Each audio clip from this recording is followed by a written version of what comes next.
Melody vibe YouTube ಚಾನಲ್ನ ವೀಕ್ಷಕರಿಗೆಲ್ಲರಿಗೂ ನಮಸ್ಕಾರಗಳು. ಎಲ್ಲರೂ ಹೇಗಿದ್ದೀರಾ? ಎಲ್ಲರೂ ಚೆನ್ನಾಗಿದ್ದೀರಾ ಅಂತ ಭಾವಿಸ್ತೇನೆ.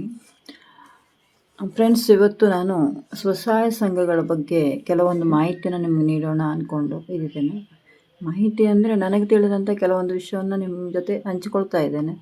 ಜೊತೆಯಲ್ಲಿ ನಿಮಗೂ ಗೊತ್ತಿರುವಂಥ ವಿಷಯಗಳನ್ನು ಕಾಮೆಂಟ್ ಮಾಡಿದರೆ ನಾವೆಲ್ಲರೂ ಸೇರಿ ಇದರ ಬಗ್ಗೆ ಹೆಚ್ಚಿನ ಒಂದು ಮಾಹಿತಿಯನ್ನು ಪಡ್ಕೊಂಡಾಗೆ ಆಗುತ್ತೆ. ಮೊದಲನೇದಾಗಿ ಸ್ವಸಹಾಯ ಸಂಘ ಎಂದರೇನು ಅಂತ ಒಂದು ಪ್ರಶ್ನೆ ಬರುತ್ತೆ. ಈಗ ಎಲ್ರಿಗೂ ಸಾಮಾನ್ಯವಾಗಿ ಎಲ್ಲ ಕಡೆಯೂ ಸಂಘಗಳು ಹುಟ್ಟುಕೊಂಡಿದ್ದಾವೆ. ಅದೇ ರೀತಿ ಎಲ್ಲರೂ ಸಂಘದಲ್ಲಿ ಇದ್ದೀರಾ, ಸಂಘವನ್ನು ಮಾಡ್ತಾ ಇದ್ದೀರಾ, ನಡೆಸ್ಕೊಂಡು ಹೋಗ್ತಾ ಇದ್ದೀರಾ. ಆದರೂ ಕೂಡ ನಾವು ಪುನರಾವರ್ತನೆಯಾಗಿ ಈ ಸ್ವಸಹಾಯ ಸಂಘ ಎಂದರೇನು, ಸ್ವಸಹಾಯ ಸಂಘ ಏಕೆ ಮಾಡಬೇಕು ನಾವು, ಅದೇ ರೀತಿ ಸ್ವಸಹಾಯ ಸಂಘದ ಸಭೆಯನ್ನು ಹೇಗೆ ಮಾಡಬೇಕು ಅನ್ನೋದ್ರ ಬಗ್ಗೆ ಒಂದು ಪುನರಾವಲೋಕನ, ಅಂದರೆ ನಾವು ಫಸ್ಟ್ ಏನು ಮಾಡಿದ್ವಿ ಅದ್ರ ಬಗ್ಗೆ ಮತ್ತೊಂದು ಸಲ ನೆನಪು ಮಾಡಿಕೊಳ್ಳೋಣ ಅಂತ ಈ ಒಂದು ವಿಡಿಯೋವನ್ನು ಇವತ್ತು ಮಾಡಿದ್ದೇನೆ. ಮೊದಲನೇದಾಗಿ ಸ್ವಸಹಾಯ ಸಂಘ ಎಂದರೇನು, ಸ್ವಸಹಾಯ ಸಂಘ ಎಂದರೆ ಏನು ಅಂತ. ಸ್ವಸಹಾಯ ಸಂಘ ಅಂದರೆ ಹೆಸರು ಹೇಳುವಂತೆ ಸ್ವ ಅಂದರೆ ನಮಗೆ ನಾವೇ ಸಹಾಯವನ್ನು ಮಾಡಿಕೊಳ್ಳುವಂಥದ್ದು. ಸಾಮಾನ್ಯವಾಗಿ ಒಂದೇ ಪ್ರದೇಶದಲ್ಲಿ ವಾಸಿಸುವಂಥ 10 ಅಥವಾ 20 ಮಹಿಳೆಯರು ಅಥವಾ ಪುರುಷರು ಒಂದೇ ಪ್ರದೇಶದಲ್ಲಿ ಸೇರಿಕೊಂಡು ಒಂದೇ ಸ್ಥಳದಲ್ಲಿ ನಿಗದಿತ ಸಮಯದಲ್ಲಿ, ನಿಗದಿತ ಸ್ಥಳದಲ್ಲಿ ಮತ್ತು ನಿಗದಿತ ದಿನದಲ್ಲಿ ಎಲ್ಲರೂ ಸೇರಿಕೊಂಡು ಸಮಾನ ಮನಸ್ಕರು, ಒಂದು 10 ಅಥವಾ 20 ಜನ ಸಮಾನ ಮನಸ್ಕರು ಒಂದೆಡೆಯಲ್ಲಿ ಕುಳಿತುಕೊಂಡು ಮಾಡುವಂಥ ಸಂಘ ಇದು ಆಗಿರುತ್ತದೆ.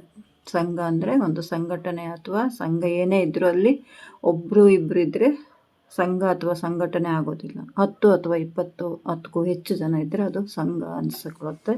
ಅದೇ ರೀತಿ ಒಂದು 20ಕ್ಕಿಂತ ಹೆಚ್ಚಿನ ಸಂಖ್ಯೆಗಳಿದ್ದರೆ ಅದು ಸಂಘಟನೆ ಅಂತ ಅನಿಸ್ಕೊಳ್ಳುತ್ತೆ. ಇಲ್ಲಿ ನಾವು ಸ್ವಸಹಾಯ ಸಂಘದ ಬಗ್ಗೆ ಮಾತಾಡ್ತಾ ಇದ್ದೇನೆ. ಸ್ವಸಹಾಯ ಸಂಘ ಅಂದರೆ ಸಮಾನ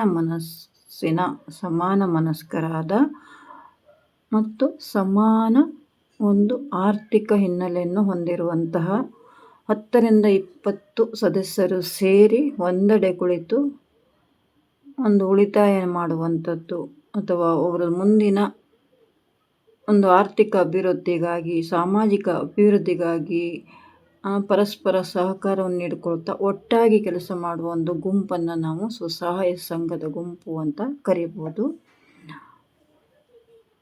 ಇದು ಸ್ವಸಹಾಯ ಸಂಘ ಎಂದರೇನು ಅನ್ನೋದರ ಬಗ್ಗೆ ಒಂದು ಸಣ್ಣ ಮಾಹಿತಿ. ಹಾಗೆ ಸ್ವಸಹಾಯ ಸಂಘ ನಮಗೆ ಏಕೆ ಬೇಕು? ಸ್ವಸಹಾಯ ಸಂಘ ನಮಗೆ ಏಕೆ ಬೇಕು ಅಂದರೆ, ನಾವು ಸಂಘದಲ್ಲಿ ನಿಯಮಿತವಾದ ಉಳಿತಾಯವನ್ನು ಮಾಡ್ತೇವೆ. ಸಂಘದಲ್ಲಿ ನಮಗೆ ಗೊತ್ತಿಲ್ಲದ ಕೆಲವು ವಿಷಯಗಳ ಬಗ್ಗೆ ಮಾಹಿತಿಯನ್ನು ಪಡ್ಕೊಳ್ತೇವೆ. ನಮಗೆ ಗೊತ್ತಿರುವ ವಿಷಯಗಳನ್ನು ನಾವು ಬೇರೆಯವರಿಗೆ ಹಂಚುತ್ತೇವೆ. ಜೊತೆಯಲ್ಲಿ ಸ್ವಸಹಾಯ ಸಂಘದ ಮುಖಾಂತರ ನಮಗೆ ಬ್ಯಾಂಕಿಂಗ್ ಬಗ್ಗೆ ಅನುಭವ ಸಿಗ್ತದೆ.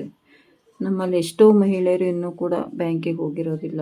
ಅವರಿಗೆ ಹಣ ಡ್ರಾ ಮಾಡೋದು ಹೇಗೆ, ನಾವು ಹಣವನ್ನು ತುಂಬೋದು ಹೇಗೆ, ಸಾಲವನ್ನು ತೆಗೆದುಕೊಳ್ಳೋದು ಹಾಗೆ, ನಮ್ಮ ಸೇವಿಂಗ್ಸನ್ನು ಅಲ್ಲಿ ಬ್ಯಾಂಕಲ್ಲಿ ಕಟ್ಟಿಬರೋದು ಹೇಗೆ, ಇದ್ರ ಬಗ್ಗೆ ಯಾವುದೇ ರೀತಿಯ ಮಾಹಿತಿ ಇರೋದಿಲ್ಲ. ಇವೆಲ್ಲ ಮಾಹಿತಿಗಳು ನಮಗೆ ಸ್ವಸಹಾಯ ಸಂಘಗಳು ಕೊಡ್ತವೆ. ಇದರಿಂದ ಜೊತೆಯಲ್ಲಿ ನಮ್ಮ ಒಂದು ಆರ್ಥಿಕ ನಿರ್ವಹಣೆಗಾಗಲಿ, ನಾವು ಸಮಾಜದಲ್ಲಿ ಸದೃಢರಾಗಿ ಬೆಳಿಲಿಕ್ಕೆ ನಮಗೆ ಸ್ವಸಹಾಯ ಸಂಘ, ಒಂದು ಲೋನ್ ಬೇಕು ಅಥವಾ ಒಂದು ಸ್ವಉದ್ಯೋಗ ಮಾಡಬೇಕು ಅಂದರೆ ಒಂದೇ ಸಲ ಈಗ ಲೋನ್ ಸಿಗೋದಿಲ್ಲ. ನಾವು ಪರ್ಸ್ನಲ್ ಆಗಿ ಹೋದರೆ ನಮಗೆ ತುಂಬ ಡೀಟೇಲ್ಸ್ ಕೇಳ್ತಾರೆ. ಏನಾದರೂ ಹಕ್ಕುಪತ್ರ ಇದೆಯಾ, ನಿಮ್ಮ LIC ಬಾಂಡ್ ಇದೆಯಾ, ಅದು ಇದೆಯಾ ಅಂತ ಕೇಳ್ತಾರೆ. ಅದೇ ಒಂದು ಸ್ವಸಹಾಯ ಸಂಘದ ಮುಖಾಂತರ ನಾವು ಬ್ಯಾಂಕಿಗೆ ಹೋದರೂ ಕೂಡ ನಮಗಲ್ಲಿ ಲೋನು ಸಿಗುವಂಥದ್ದು. ಈ ಎಲ್ಲ ಕಾರಣಕ್ಕೆ ನಮಗೆ ಸ್ವಸಹಾಯ ಸಂಘ ಬೇಕು. ಸ್ವಸಹಾಯ ಸಂಘದ ಸಭೆಯನ್ನು ನಾವು ಹೇಗೆ ಮಾಡೋದು ಅಂತ, ಈಗ ಮೊದಲೇ ನಾನು ತಿಳಿಸಿದಂತೆ 10ರಿಂದ 20 ಸದಸ್ಯರು, ಮಹಿಳೆ ಇರ್ಬೋದು, ಪುರುಷರು ಇರ್ಬೋದು, 10ರಿಂದ 20 ಸದಸ್ಯರು ಒಂದೆಡೆ ಸೇರಿ ಒಂದೇ ದಿನಾಂಕದಂದು ಮತ್ತು ಒಂದೇ ವಾರದಲ್ಲಿ ಒಂದು ಸ್ಥಳದಲ್ಲಿ ಒಟ್ಟಾಗಿ ಕುಳಿತು ವಾರದ ಸಭೆಯನ್ನು ಅಥವಾ 15 ದಿವಸದ ಸಭೆಯನ್ನು ಅಥವಾ ತಿಂಗಳ ಸಭೆಯನ್ನು ಅವರು ಮಾಡುವಂಥದ್ದು. ಪ್ರಥಮ ಹಂತದಲ್ಲಿ ನಾವು ಸ್ವಸಹಾಯ ಸಂಘದಲ್ಲಿ ಸಮಯವನ್ನು ನಿಗದಿ ಮಾಡಿಕೊಳ್ಬೇಕು. ನಿಗದಿತ ಸಮಯದಲ್ಲಿ ಆ 10 ಸದಸ್ಯರು ಎಷ್ಟು ಜನ ಇರುತ್ತಾರೋ ಸಂಘದಲ್ಲಿ 10 ಸದಸ್ಯರು ಸಭೆ ಸೇರುವಂಥದ್ದು ಮತ್ತು ಶಿಸ್ತನ್ನು ಜೊತೆಯಲ್ಲೇ ಪಾಲನೆ ಮಾಡುವಂಥದ್ದು.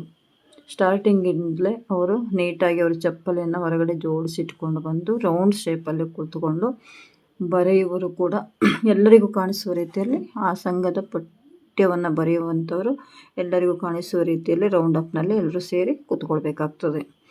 ಆ ಸಂಘದ ಸಭೆಯಲ್ಲಿ ಪ್ರಥಮ ಸಭೆಯಲ್ಲಿ ನಾವು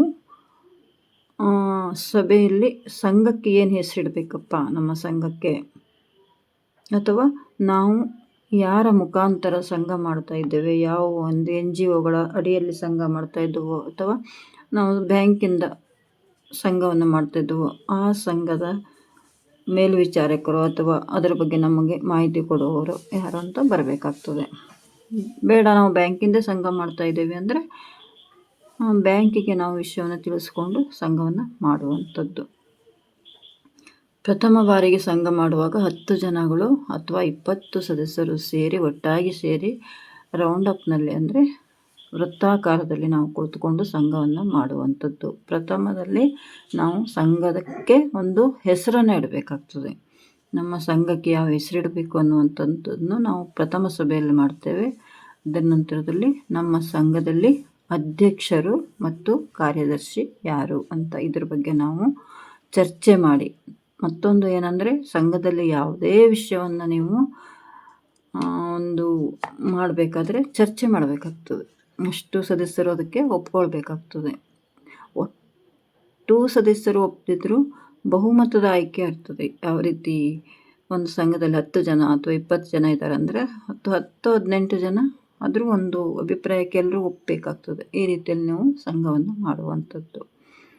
ಸಂಘವನ್ನು ಮಾಡಿ ಪ್ರಥಮ ಸಭೆಯಲ್ಲಿ ಅಧ್ಯಕ್ಷರು ಕಾರ್ಯದರ್ಶಿಯನ್ನು ಆಯ್ಕೆ ಮಾಡಬೇಕು. ಅದೇ ರೀತಿ ಸಂಘದಲ್ಲಿ ಕಾರ್ಯದರ್ಶಿಯನ್ನು ಮಾಡುವಾಗ ಸ್ವಲ್ಪ ಅವರಿಗೆ ಓದು ಬರಹ ಗೊತ್ತಿರುವಂಥವ್ರನ್ನ ಮಾಡಬೇಕು. ಯಾಕಂದರೆ ವಾರದ ಸಭೆಯ ಉಳಿತಾಯವನ್ನು ಮಾಡುವಂಥದ್ದು, ಅದರ ಲೆಕ್ಕ ಬರೆದಿಡುವಂಥದ್ದು, ಆ ಹಣವನ್ನು ಬ್ಯಾಂಕಿಗೆ ಜಮಾ ಮಾಡೋರು ಯಾರು ಅವರಿಗೆ ಸ್ಲಿಪ್ಪನ್ನು ಬರ್ಕೊಡುವಂಥದ್ದು ಅಂಥದ್ದೆಲ್ಲ ಇರುತ್ತೆ. ಆ ಕಾರಣದಿಂದ ವಾರದ ಸಭೆಗೆ ಕಾರ್ಯದರ್ಶಿ ಮಾಡುವಾಗ ಸ್ವಲ್ಪ ಕಲಿತವ್ರನ್ನ ತೆಗೆದುಕೊಳ್ಳುವಂಥದ್ದು. ಅದೇ ರೀತಿ ಅಧ್ಯಕ್ಷರನ್ನು ಮಾಡುವಾಗ ಸ್ವಲ್ಪ ಸಾಮಾಜಿಕವಾಗಿ ಮತ್ತು ತಿಳುವಳಿಕೆ ಉಳ್ಳಂಥವರು ಆಗಿರಬೇಕು. ಯಾಕಂದರೆ ಅವರು ಇಡೀ ಸಂಘದ ಸದಸ್ಯರನ್ನು ಎಲ್ಲರನ್ನೂ ಒಟ್ಟಾಗಿ ಕರೆದುಕೊಂಡು ನಾಯಕತ್ವದಲ್ಲಿ ಮುಂಚೂಣಿಯಾಗಿದ್ದವರು ಅವರ ಸಂಘವನ್ನು ನಡೆಸಿಕೊಂಡು ಹೋಗುವಂಥವರಾಗಿರ್ತಾರೆ. ಹಾಗಾಗಿ ಎಲ್ಲರಿಗೂ ಇಷ್ಟವಾಗುವಂಥವ್ರನ್ನ ಮತ್ತು ಜೊತೆಯಲ್ಲಿ ಎಲ್ಲರನ್ನೂ ಸಮಾನ ದೃಷ್ಟಿಯಿಂದ ನೋಡ್ಕೊಂಡು ಹೋಗುವಂಥವ್ರನ್ನ ಅಧ್ಯಕ್ಷರನ್ನಾಗಿ ಆಯ್ಕೆ ಮಾಡಬೇಕು.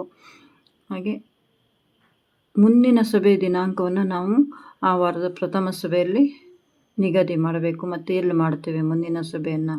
ಮತ್ತು ಜೊತೆಯಲ್ಲಿ ಸಂಘದಲ್ಲಿ ನಾವು ಸ್ಟಾರ್ಟಿಂಗ್ ಆಗಿ ನೋಟ್ಬುಕ್ ಅಂತ ತರುವಂಥದ್ದು ಇರ್ಬೋದು ಅಥವಾ ಪೆನ್ ಅಂತ ತರುವಂತಿರ್ಬೋದು, ಸಂಘಕ್ಕೆ ಒಂದು ಹೆಸರನ್ನು ಇಡುವಂಥದ್ದು, ಜೊತೆಯಲ್ಲಿ ವಾರದ ಸಭೆ ಮುಂದಿನ ಸಭೆ ಎಷ್ಟೊತ್ತಿಗೆ ಮಾಡೋಣ, ಎಲ್ಲಿ ಮಾಡೋಣ ಅನ್ನುವಂಥದ್ದು.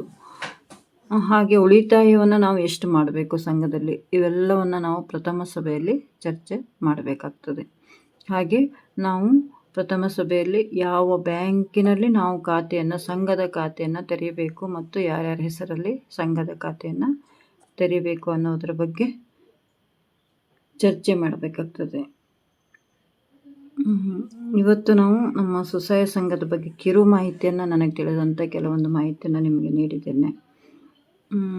ಒಟ್ಟಾರೆ ಸ್ವಸಹಾಯ ಸಂಘ ಎಂದರೇನು, ಸ್ವಸಹಾಯ ಸಂಘ ನಮಗೆ ಯಾಕೆ ಬೇಕು, ಹಾಗೆ ಸ್ವಸಹಾಯ ಸಂಘದ ಸಭೆಯನ್ನು ನಾವು ಪ್ರಥಮ ಸಭೆಯನ್ನು ಹೇಗೆ ಮಾಡಬೇಕು ಅನ್ನೋದ್ರ ಬಗ್ಗೆ ನನಗೆ ತಿಳಿದ ಕೆಲವೊಂದು ಮಾಹಿತಿಯನ್ನು ನಿಮಗೆ ನೀಡಿದ್ದೇನೆ.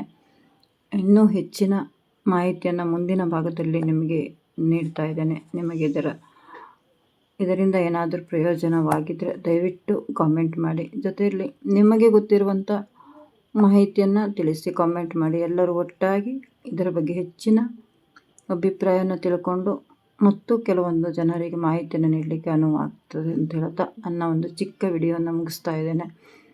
ದಯವಿಟ್ಟು ನನ್ನ ಚಾನಲನ್ನು ಸಬ್ಸ್ಕ್ರೈಬ್ ಮಾಡಿಕೊಂಡು ಪ್ರೋತ್ಸಾಹ ನೀಡಿ. ಮುಂದೆ ಸಂಘದ ಬಗ್ಗೆ ಏನಾದರೂ ಕ್ವಶನ್ಸ್ ಇದ್ದರೆ ನೀವು ಕಾಮೆಂಟ್ ಮುಖಾಂತರ ಕೇಳಿ.